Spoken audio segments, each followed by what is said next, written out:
শান্ত সময়কারী সংগঠনের আহ্বায়ক। আমার বাসা বাগেরহাট জেলায় মৌগঞ্জ থানায়। আমি সেই গ্রামাঞ্চল থেকে এখানে চলে যাচ্ছি বাংলার জনগণের জন্য। আমার বিবেক বলল যে এই দাবিগুলো যৌক্তিক, এই দাবিগুলো যদি সরকার মেনে নেয় তবে আমি আশা করি যে বাংলাদেশ সংস্কারের ক্ষেত্রে আমাদের বাংলাদেশ আরও এক ধাপ এগিয়ে যাবে। তাই আমি মনে করব আমার এই 12 যে দফা দাবি রয়েছে, এই দাবিগুলো যেটা তার যৌক্তিক মনে হবে, জনগণের কল্যাণ স্বার্থে উপকৃত হবে, সেটাই অন্তর্বর্তীকালীন সরকার মেনে নেবে এবং জনগণের স্বার্থের জন্য এগুলো আইন হিসাবে প্রজ্ঞাপন জারি করে পাশ করে দেবে। আমি এটাই মনে করি। সে দাবিগুলো কি? আপনি দাবিগুলো দেখেছেন, আমি বিস্তারিত বলতে আপনি গেছে। 1 নম্বর দাবি হচ্ছে যে জনপ্রতিনিধিদের ক্ষেত্রে শিক্ষাগত যোগ্যতা বাধ্যতামূলক করতে হবে। তার কয়েকটা ধাপ রয়েছে, আপনি কাগজ নিয়ে এটা সব লেখা আছে।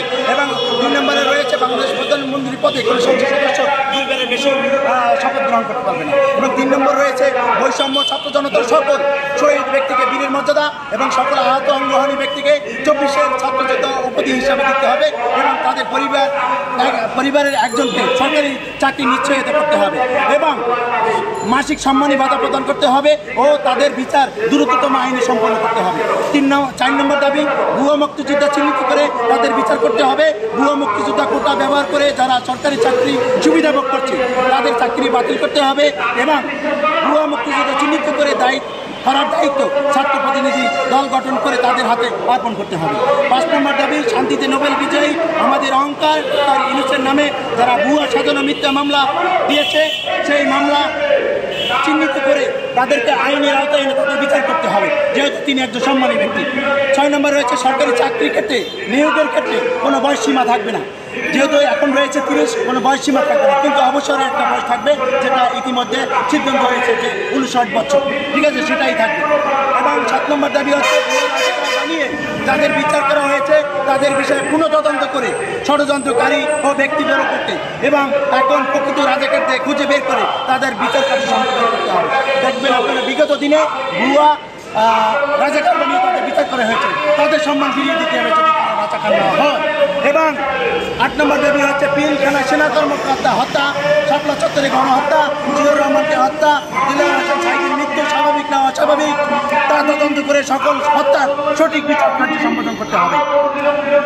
9 নম্বর আওয়ামী লীগের সরকারের শাসনকালে অবৈধভাবে যাদের চাকরিচ্যুত বা জোরপূর্বক অবসরে যেতে বাধ্য করা হয়েছে তাদের বিষয়ে পুনঃতদন্ত করে তাদের চাকরি ফিরিয়ে দিতে হবে। 10 নম্বর সকল সংবাদকর্মীকে স্বাধীন সংবাদ প্রচার করার নিশ্চয়তা প্রদান করতে হবে। সংবাদ সংগ্রহকালীন সকল শহীদ কর্মীকে সংবাদ বীরের মর্যাদা দিতে হবে। ও বৈষম্য ছাত্র জনতার আন্দোলনের সময় যে সকল সংবাদকর্মী খুনি সরকারের পক্ষে সংবাদ প্রচার করেছে তাদের বিচার করতে হবে। পাশাপাশি সকল সংবাদকর্মীকে মাসিক সম্মানী ভাতা প্রদান করতে হবে। হ্যাঁ, 12টা শেষ, 10টা। এবং 11 হচ্ছে ভারতের মুখাপেক্ষী না হয়ে বাংলাদেশের ভৌগোলিক সীমানায় বাঁধের পর বাঁধ নির্মাণ করতে হবে যদি সম্ভব হয়। 12 নম্বর হচ্ছে 5ই আগস্ট সকল শহীদের স্মরণে নোবেল পুরস্কারে নেয় বাংলাদেশের ছাত্র জনতা পুরস্কার ব্যবস্থা চালু করতে হবে। এই 12টা দাবি আমার রয়েছে।